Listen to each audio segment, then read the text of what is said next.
മിന്നൽ പണിമുടക്കുമായി Manjeri medical college ആശുപത്രി പരിസരത്തെ സ്വകാര്യ ആംബുലൻസ് ജീവനക്കാർ ആശുപത്രി വളപ്പിൽ നിന്നും ആംബുലൻസുകൾ ഒഴിപ്പിച്ച പോലീസ് നടപടിയിൽ പ്രതിഷേധിച്ചാണ് CITU നേതൃത്വത്തിൽ ജീവനക്കാർ പണിമുടക്കിയത്. ആംബുലൻസ് ജീവനക്കാർ സമരം പ്രഖ്യാപിച്ചതോടെ ആശുപത്രിയിലെത്തിയ രോഗികളും വലഞ്ഞു.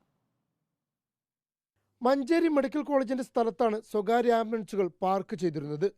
വിവിധ കാരണങ്ങൾ ചൂണ്ടിക്കാട്ടി ആശുപത്രി വളപ്പിൽ പാർക്ക് ചെയ്യുന്ന ആംബുലൻസുകൾ മാറ്റാൻ മെഡിക്കൽ കോളേജ് അധികൃതർ നേരത്തെ തന്നെ ആവശ്യപ്പെട്ടിരുന്നു.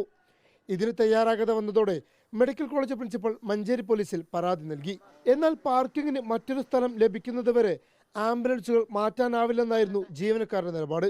ഇതോടെയാണ് പോലീസ് എത്തി ആംബുലൻസുകൾ മാറ്റിയത്.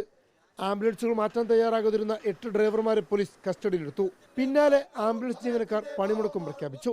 ആവശ്യങ്ങൾ ഉന്നയിച്ചുകൊണ്ട് ഒരു ഇവിടെ കൂടി ചേർന്നിട്ടുള്ളൂ. അതിനകത്ത് തന്നെ വന്നിട്ട് പോലീസുകാർ അവർ അറസ്റ്റ് ചെയ്ത് ചെയ്യാൻ കൊണ്ടുപോയിട്ട് അപ്പോൾ അത് ആ കാരണം ഇവിടെ പ്രതിഷേധം അറിയിക്കാൻ വേണ്ടിയിട്ട് നമ്മളെല്ലാവരും കൂടിയിട്ടുള്ളത്.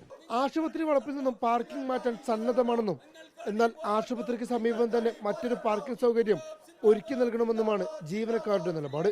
ഞങ്ങൾ ഇവിടുന്ന് മാറാൻ തയ്യാറാന്ന് പറഞ്ഞാൽ ഈ തൊട്ടടുത്ത് എവിടെയെങ്കിലും ഒരു പ്രദേശം ഞങ്ങൾ കാണിച്ചു കൊടുക്കും. അവിടെ അവർക്ക് ഞങ്ങൾക്ക് പാർക്ക് ചെയ്യാനുള്ള സൗകര്യം ഉണ്ടെങ്കിൽ ഞങ്ങൾക്ക് ഇവിടെ തന്നെ നിന്നുള്ള നിർബന്ധമില്ല. ഈ ഒരു സന്ദർഭത്തിൽ ഞങ്ങൾക്ക് അതിനോട് കാഷ്വാലിറ്റിയോട് സംബന്ധിച്ച് തന്നെ ഒരു സ്ഥലം, ഈ വണ്ടികൾ നിർത്താനുള്ള സ്ഥലം തരപ്പെടുത്തി തരണമെന്നാണ് ഞങ്ങൾക്ക് മെയിനായിട്ട് പറയാനുള്ളത്. ആംബുലൻസുകളുടെ മിന്നൽ സമരം മൂലം പോസ്റ്റ്മോർട്ടത്തിന് ശേഷം മൃതദേഹം കൊണ്ടുപോകാൻ കഴിയാതെ ആളുകളും പറഞ്ഞു.